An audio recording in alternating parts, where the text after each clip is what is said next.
Three Musketeers. 400 years ago, in the country of France, there was no greater honor than to be a musketeer.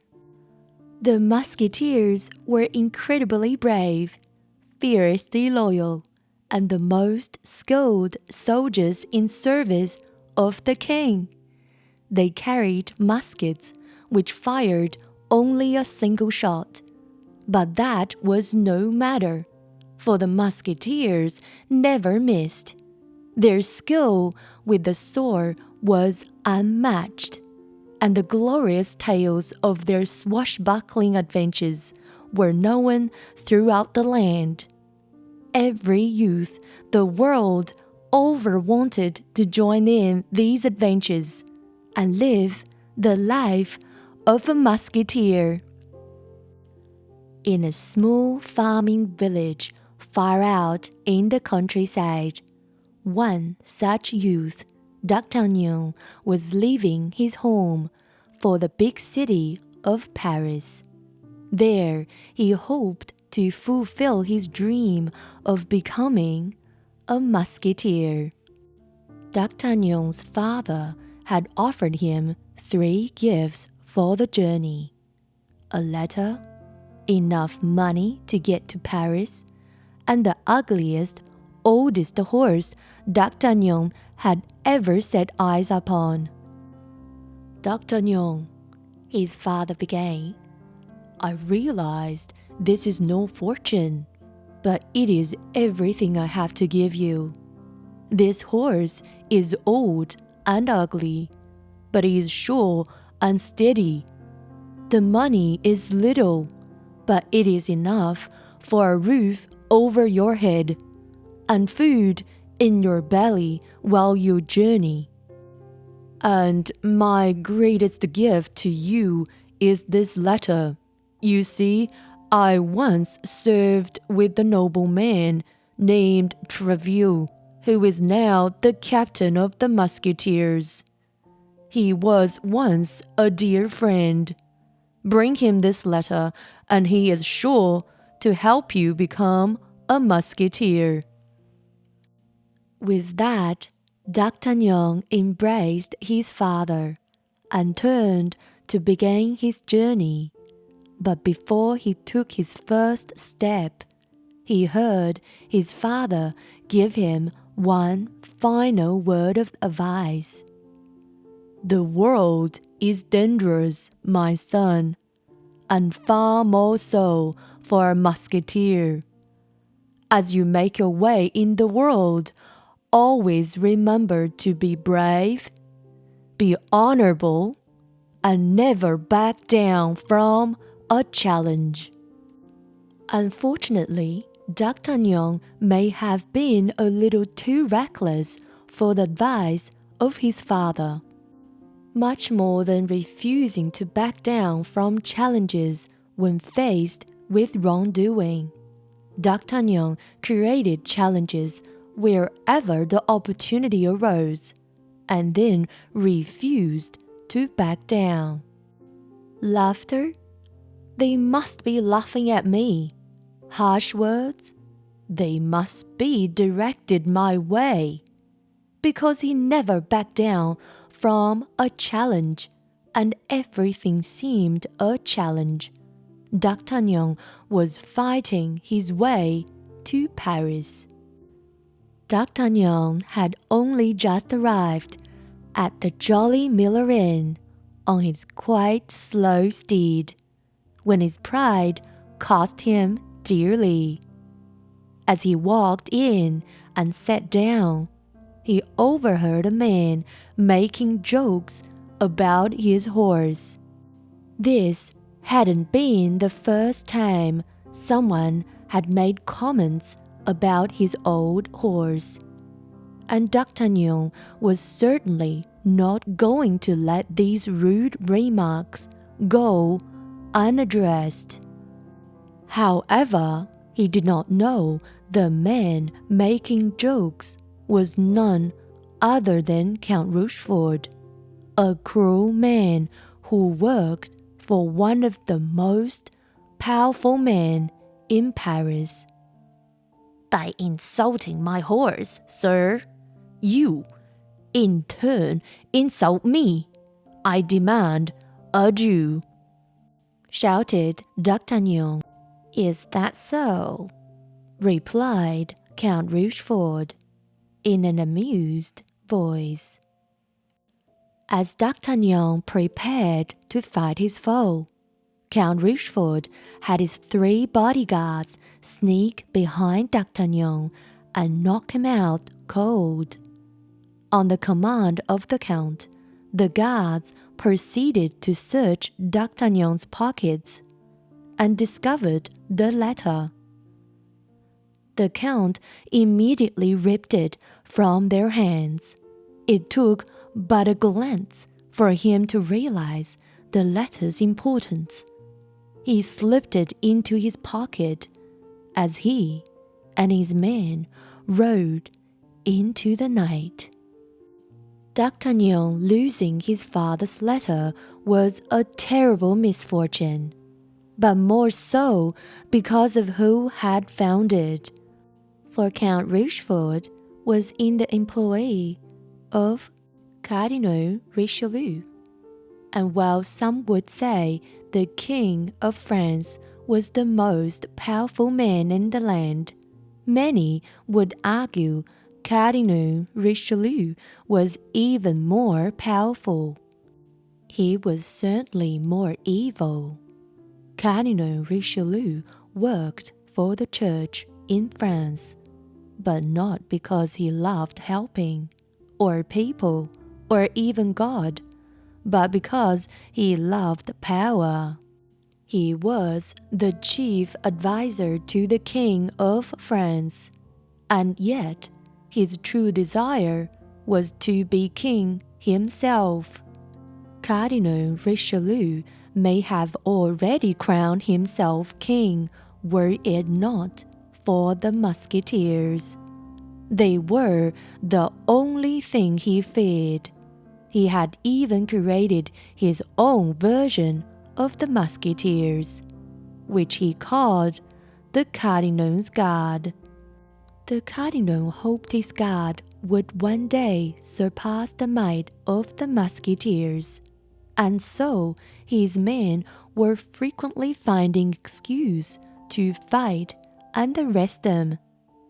Knowing this, Count Rochefort knew anything that undermined the Musketeers, including stealing a recommendation letter from a particular brave new recruit, would earn him the Cardinal's favor. A devastated, but still determined, D'Artagnan rode on to Paris. He would march into the headquarters of the Musketeers and present himself to Captain Trouville, even without the letter. Nothing could have prepared him for what he saw as he opened the doors. There were Musketeers everywhere. They were sword fighting, target shooting, and boxing in every corner of the hall. They were on the stairs, on the tables, and on the chairs. There was even a musketeer hanging from a chandelier. D'Artagnan could hardly believe his eyes. As he made his way through the Charles and towards Trouville's office, D'Artagnan was more nervous than he had been in his entire life. He swallowed hard, turned his eyes away from the mayhem, and walked straight through the door. Captain Trouville was kind, but stern. D'Artagnan pleaded and explained, but to no avail. One does not simply declare they want to be a musketeer and make it so, explained Trouville. Without a letter of recommendation, there is nothing I can do. D'Artagnan was heartbroken. It was hopeless. But just then, Cardinal Richelieu, surrounded by the Cardinal's guard, stopped in view of Treville's window. Seeing this, hope welled up inside of D'Artagnan. For among the Cardinal's guard was the letter thief, Count Rochefort. D'Artagnan ran from Treville's office, vowing to return with proof of who he was. D'Artagnan needed that letter back. He could think of nothing else as he dashed down the street chasing the Count. Distracted, D'Artagnan ran headfirst into what felt like a brick wall and tumbled to the ground. He only stopped thinking about his letter when he realized what he had hid. It was a musketeer. 3 musketeers, to be exact. "Apologies, gentlemen, I am in a hurry. If you will excuse me, I must go," said D'Artagnan, turning to chase after his letter. "Not so fast," said one of the men, as he held D'Artagnan in place. "I am Athos, this towering gentleman is Porthos, and this handsome young man is Aramis. You have just clumsily, foolishly, and rudely run into 3 of the king's finest musketeers. You must apologize at once, or you will offend our honor and endanger your health." Poor D'Artagnan! He could simply not back down from a challenge. "Endanger my health? Apologize? I did apologize. Now, unhand me immediately!" shouted D'Artagnan. "Oh, you indeed said the word apologize," said Aramis. "But did you truly mean it?" added Porthos in a sly tone. "You seem more interested in wherever you were headed." D'Artagnan was furious. He jerked free and spit back at the 3 musketeers. "You have no idea who I am. I am the finest horseman, swordsman, and musket shot in the whole of France. I will finish my business today, and when I become a musketeer, it will be you who will be apologizing to me." "Take it back, boy, or you will face my steel," said Athos. "Your steel? Ha! I will face all 3 of you, and I will win with ease," D'Artagnan exclaimed, too angry to realize what he had just done. "You will meet us tomorrow at noon behind the old abbey," said Athos. "If you are not there, you will be proven a coward and will be banished from Paris." D'Artagnan found himself wandering the streets that evening, thinking of how things had gone so horribly wrong. Not only had Count Rochefort disappeared with his letter once again, but now D'Artagnan was to face 3 musketeers, the very man he admired and hoped to one day serve with, in a duel.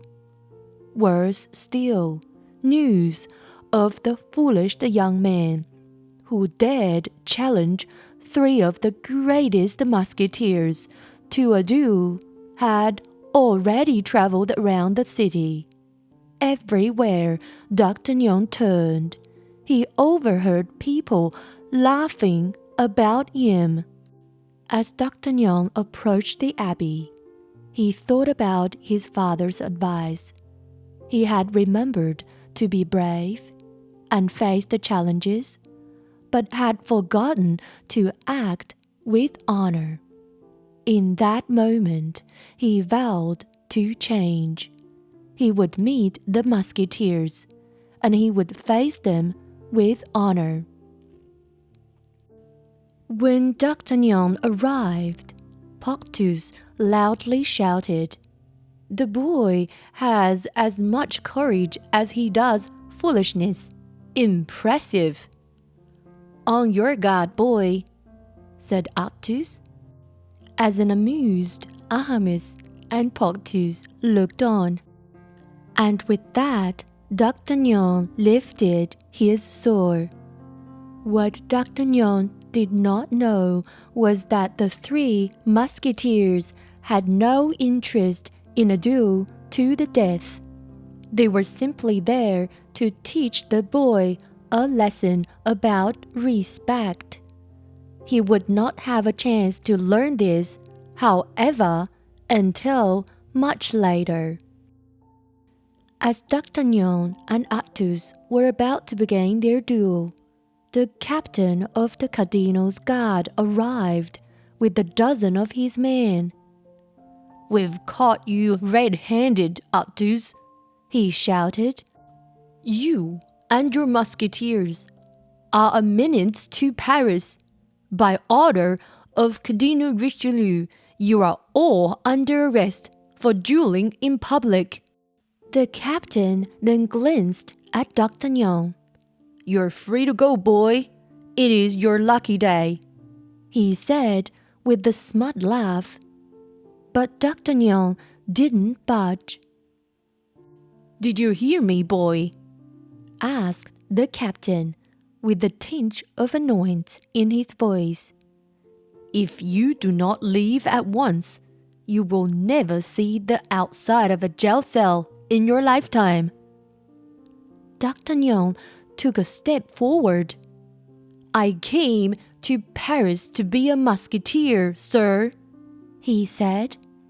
"I may not have the uniform, but I have always been a musketeer in my heart. If there is one thing I know for certain, it is that a musketeer never leaves the side of another. All for one, and one for all." Athos looked to Porthos. Porthos looked to Aramis, and all three musketeers looked at D'Artagnan. Porthos then turned to the captain. "Are you comfortable with 12 against 4? he asked, breaking into a grin. Before the captain could reply, Athos yelled, "Charge!" D'Artagnan had been in many fights in his life, but nothing quite like this. The musketeers were amazing. Each of them fought 2, even 3, of the cardinal's guards at a time. With ease, the musketeers cut their belts so their pants fell down, knocked their hats over their eyes, cut the saddles off their horses, and stole their swords. The cardinal's guards were so confused, bruised, and embarrassed by the end that they all ran away, with the captain behind them chasing his horse, and yelled, "You pay for this, musketeers!" That day, behind the abbey, was one of the great fun for the musketeers, and great importance for D'Artagnan. He finally understood his father's advice. He had been brave, honorable, and he didn't back down from a challenge. In doing so, he proved himself to be a worthy musketeer. In fact, Athos, Porthos, and Aramis were so impressed with D'Artagnan's courage, loyalty, and skill that they vowed to do everything in their power to help him become a musketeer, even without his father's letter. As the men were about to walk off, Athos raised his sword high into the air. Porthos and Aramis did the same. Porthos then turned to D'Artagnan and motioned for him to join. All four men shouted in unison, "All for one, and one for all." The end. Thank you for listening, boys and girls. I hope you've enjoyed the story, Three Musketeers. This is from Your Story Fairies. Have a good night.